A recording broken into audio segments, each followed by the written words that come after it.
অনেকদিন পরে গ্রামের পুকুর থেকে তোলা তরতাজা মাছ রান্না করে খেলাম। আমাদের গ্রামে বড় বড় দুইটা পুকুর আছে, তার মধ্যে আজকে একটা ছেঁচা হয়েছে। দুইটা পুকুরই ছিল মাদ্রাসার নামে। আমাদের গ্রামে ছোট্ট একটা মাদ্রাসা আছে, সেই মাদ্রাসার নামেই দুইটা পুকুর আছে। কিন্তু মাছ চাষ করে অন্যরা, আজকে পুকুরের সব মাছ তুলে তারা বিক্রি করবে, তাই পুকুরটা ছেঁচে সব মাছগুলো উঠিয়ে ফেলেছে।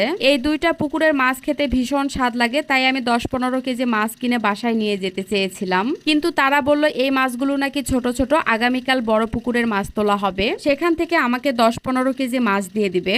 পুকুরের তরতাজা মাছ দেখে নিতে ইচ্ছে করছিল, তাই আজকে রান্না করার জন্য 2 কেজি মৃগেল মাছ নিয়েছি। আর আরিয়ান বাবু টাকি মাছের ভর্তা খেতে ভীষণ পছন্দ করে, তাই আরিয়ান বাবুকে ভর্তা করে খাওয়ানোর জন্য 1/2 কেজি টাকি মাছও নিয়েছি। তো মাছগুলো আমি এবং ভাবি দুইজন মিলে কেটে নিলাম। পুকুরের এমন তরতাজা মাছ খেতে কিন্তু ভীষণ স্বাদ লাগে। অনেকদিন হলো গ্রামের পুকুর থেকে তোলা তরতাজা মাছ খাওয়া হয়নি। বাজার থেকে যখন মাছ কিনে নিয়ে আসা হয় সাধারণত